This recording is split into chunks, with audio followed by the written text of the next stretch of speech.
Ladies and gentlemen, ici DJ Punkas Bed, live à Saint-Apollinaire. Je vais vous laisser vous présenter, messieurs. D'abord, nous ne sommes pas live, ceci est enregistré présentement.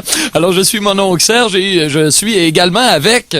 Christian Jacques, qui a vu qu'Éric Bédard s'était perdu en s'en venant, d'ailleurs. Mais c'est correct, il est là, finalement. C'est bon. Tandem, il y a personne qui est surpris ici. Les boys, vous avez participé ce soir au lancement, si on veut, de la programmation du Saint-Apollinaire, le Fiesta Po. Je pense que c'est la première édition cette année. C'est la deuxième. Il y a eu une édition en 2011. C'est ça, c'est la deuxième. Ça a sauté un an, puis là, ça revient en force avec toute la force des 2 années, de l'année où ça n'a pas eu lieu. Avec l'expérience, finalement. Écoute, moi, je connais pas beaucoup l'événement. Je suis invité à venir jouer ici. Je viens jouer ici. Puis écoute, je sais qu'il y a toutes sortes de choses formidables au Fiesta Po. On promet donc un événement grandiose qui peut se comparer au Festival d'été de Québec, comme on l'a entendu d'ailleurs aussi dans le petit vidéo de présentation. Ça en est dit, si tu veux pas un moment donné, il y a quand même beaucoup d'offres qui tombent. C'est quoi, tu sais, t'as-tu des critères où tu dis, bon, ben, tu sais... Je suis pas très sélectif, puis des offres, oui, il y en a, mais c'est rare que quand je refuse une offre, c'est pas parce que comment dire, je suis pas très princesse au niveau des conditions pis tout ça. C'est juste que moi je regarde, est-ce que je joue dans la région, dans genre 2-3 mois avant, 2-3 mois après, puis il faut pas saturer le marché, etc. Fait que, évidemment, cette offre-là, eux, ils se sont pris, ils sont très, les organisateurs de l'événement, ils sont bien proactifs, pour reprendre un terme à la mode là, dans le milieu de l'entrepreneurship. Ils sont bien donc proactifs, oui. Ils se sont pris vraiment d'avance pour m'engager, puis ils font leur promo longtemps d'avance, ils placent leurs pions vraiment avec longtemps d'avance encore une fois. Et puis ils sont bien agressifs sur la promo, sur la tu sens que ça veut en crise en arrière, ça pousse fort. C'est l'apanage des gros événements comme celui-là. Exactement. Voilà, exactement. Ben non, en fait, quand tu t'es rendu assez gros, à un moment donné, ton nom suffit.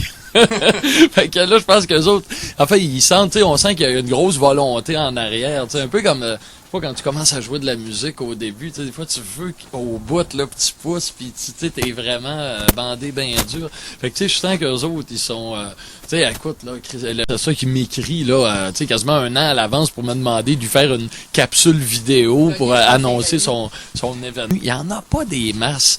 Moi, je regarde, mon oncle Serge, je suis quand même relativement établi.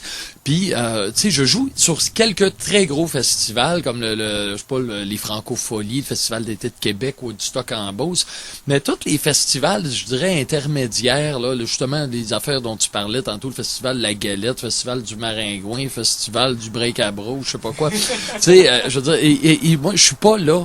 Je suis pas... puis je suis très peu invité. Donc, je suis invité sur des très gros festivals. Puis oui, des fois, j'en fais des petits, mais j'en fais pas beaucoup de petits.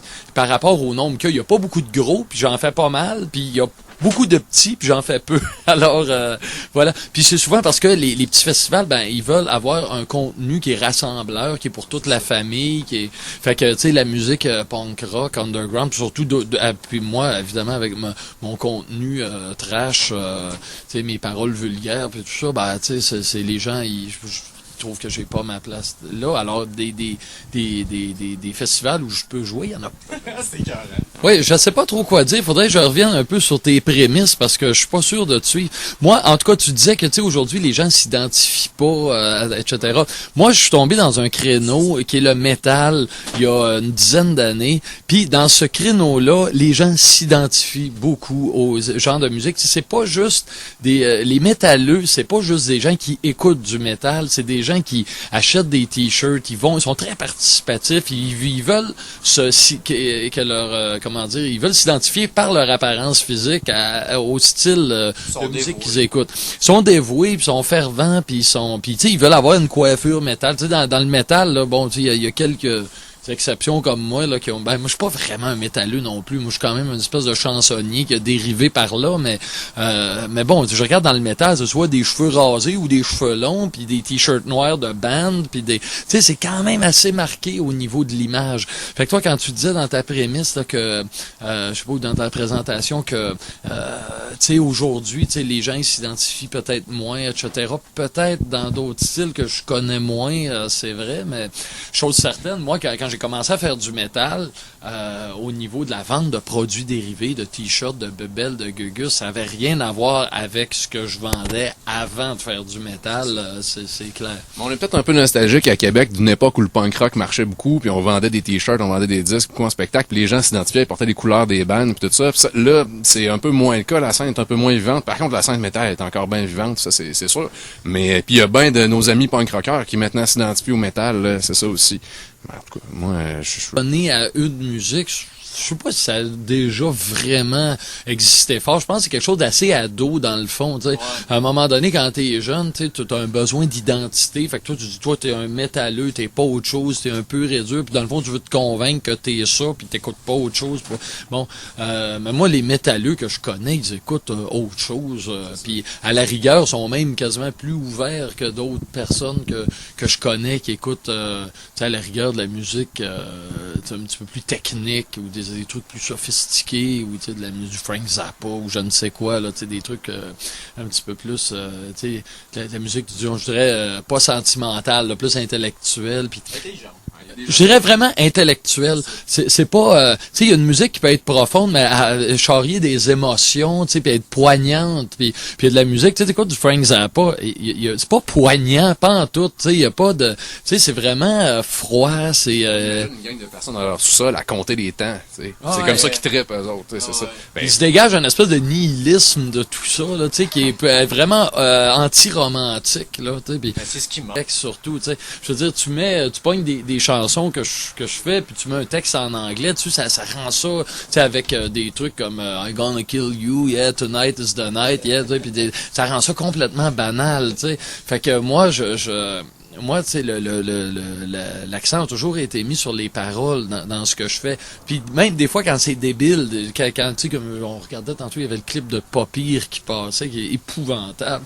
Mais tu sais, c'est délibéré, là. Tu sais, je veux vraiment dépeindre des espèces de personnages. Mais ton dernier album, excuse-moi, j'embarque comme ça, là, ton dernier album est un peu moins sociocritique que l'autre d'avant, quand t'avais été solo avec Serge Blanc d'Amérique, qui était plus sociocritique. Là, il y a quelque chose de plus festif, malgré qu'il y a le joual là, qui pourrait être vu comme une chanson linguistiquement. Il y en a quelques-unes. Là. Il y a le joual puis le blasphème, qui sont deux chansons qui portent vraiment sur le langage. Vieux péquiste, chanteur engagé. Bon, il y a une couple de tunes. Mais tu vois, sur cet album-là, je suis vraiment parti des musiques. Et puis, c'est Pierre-Luc Laflamme, Peter Paul, mon guitariste, qui m'a envoyé des musiques. Puis je me suis laissé guider par les musiques. Puis une musique rock, tu sais, je sais pas, moi, ce que ça m'inspire, tu sais, des fois, je peux bien dire, là, faudrait que je parle de quelque chose d'important socialement, puis à un moment donné, la musique te pousse pas vers ça. Tu sais, à un moment donné, j'écoutais, tu sais, le premier morceau de l'album. Bon, ça s'appelle Signe ses boules. C'est une chanson sur les autographes, sur les boules.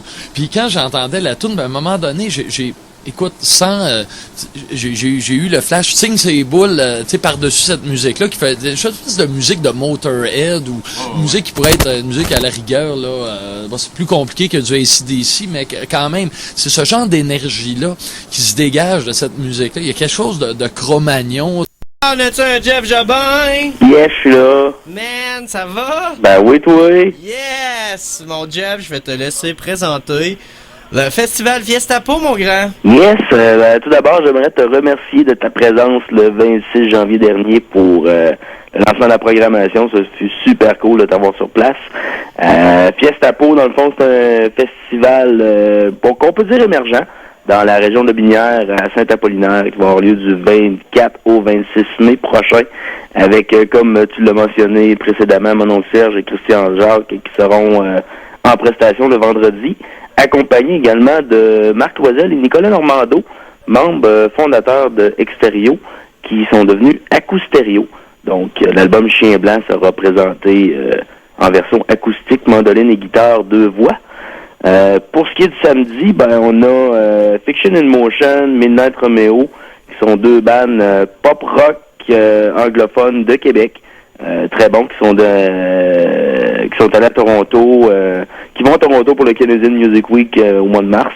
Et on finit la soirée avec Simon Morin.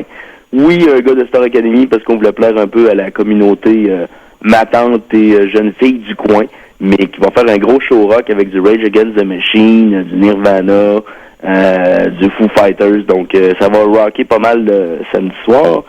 Pour terminer le dimanche avec un spectacle d'humour totalement Québec avec Maxime Martin, Maude Morissette et Mathieu Lévesque en prestation, mon bed. Hell yeah! Parle-moi de ça, sérieusement. On aime ça, des festivals. Justement, on avait parlé pendant l'entrevue, le petit bout que vous avez peut-être manqué, qu'on disait, on aime ça se déplacer, on aime ça aller en région. Saint-Apollinaire, c'est pas loin, ça se fait très bien.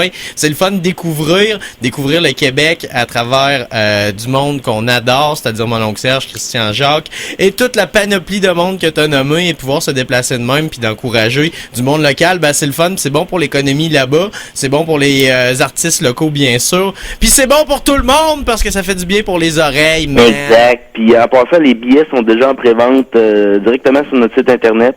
Donc le passeport pour la fin de semaine, la gang de PPR, c'est à 25$. C'est vraiment pas cher pour passer une belle fin de semaine dans le comté de Lobinière. Donc on vous attend le 24, 25 et 26 mai prochain, ma gang de rockers. C'est fou, man. C'est le prix de un spectacle normalement à 25$. Exactement. C'est pas cher. Tu vas voir un show à 25$, tu dis c'était fucking pas cher. Là, t'as comme toute la fin de semaine à 25$, tu sais. Fait que ça vaut vraiment la peine, puis on vous attend, la gang, venez rocker avec nous autres à Saint-Apo le 24, 25, 26 mai prochain. Mr. Jeff Jobin, un gros merci. C'est toujours un honneur de te parler. Bien sûr, on va suivre ça dans les prochains mois et on va en parler en masse. Et encore une fois, les auditeurs, allez vous procurer vos billets. Ça vaut la peine. À 25$, ça va partir vite. Merci, Mr. Jobin. Merci, Podcast Bed. Bonne fin de soirée. Fuck yeah.